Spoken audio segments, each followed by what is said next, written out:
All right, welcome back to this edition of the Ferrell Phelps Show, where my second guest is Mr. Phil O'Neal. Yes, Phil is awesome. I actually had a chance to hear him play recently at a wedding. And when I heard this guy play, I was like, man, this guy's off the chain. Thank you. And so, yeah, I mean, you're amazing. Not only can he play, but the brother can sing. Now, notice I didn't say he can sing. There's a difference between singing and singing. He can sing. Yeah, right. Yeah, man. So I'm just like, we got to get this dude on the show.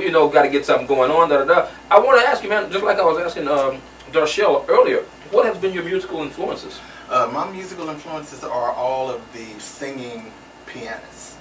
Donny Hathaway, Stevie Wonder, which he was just in Houston a little while ago. I was front row, by the way. Is that right? All right. Yeah. And my dad and my family. Brian McKnight. Okay. Phenomenal. John Legend too, huh? Well, John Legend, I like some of his songs. Okay. As far as an inspiration, no. Luther, Howard Hewitt, even Maxwell, those type of things. Is that right? Okay. Now, where did your background? Tell me a little bit about your background. Well, I'm originally from Galveston, Texas.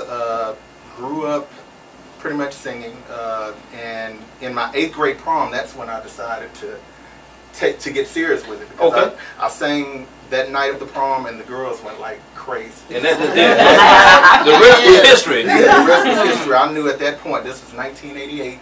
Matter of fact, shout out to Lamarck Junior High. I'll never forget.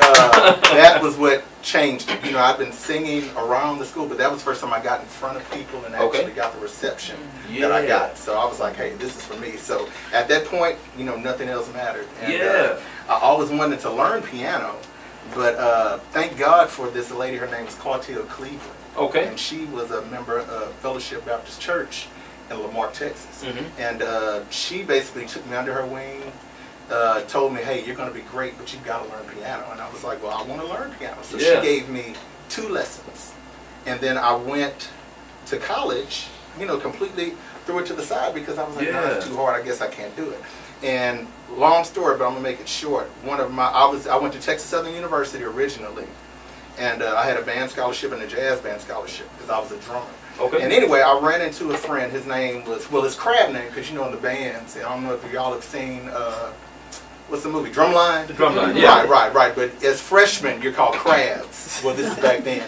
You wear white t-shirts. So I only know Chubb Rock by his crab name. Okay. But I know he's from New Orleans, but we called him Chubb Rock. He looked just like Chubb Rock, like the rapper. But anyway, he played the piano. Okay. And I sang.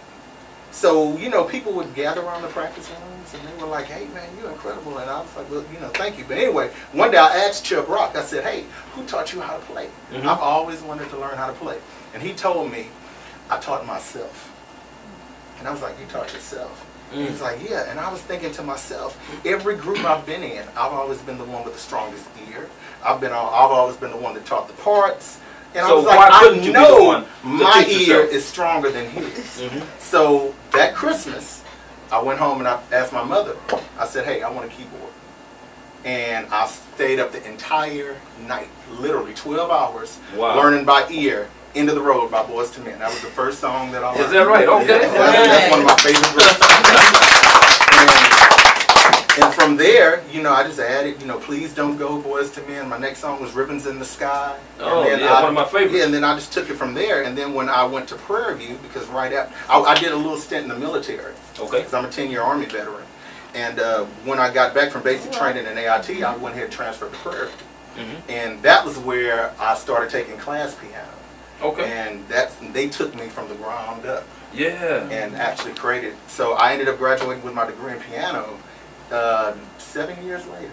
So from not playing at all, all the way to graduating with a degree in piano. So wow. That's the interesting thing about having a gift. When you have a gift, it's in you.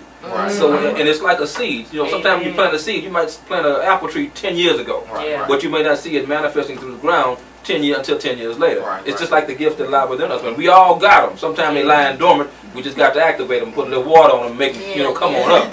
Shout out to Dr. Vicky Selden. That was the lady that taught me. She's still at Prairie View A&M University. And Dr. Danny Kelly. He actually was my piano teacher. Is that right? And you know what? I think it's always important that we pay homage to those that have sold into us and that have helped us, because it always takes somebody else, you know, just seeing something in you that helps you get to that next level in life. You know what? I can talk to you all day long, needless to say, but you know what? I want them to hear what you can do, man. Yeah. So we're going to be back in just a moment. You guys are going to get to hear Mr. Phil O'Neill for yourself. So stick around. We'll be back in just a moment.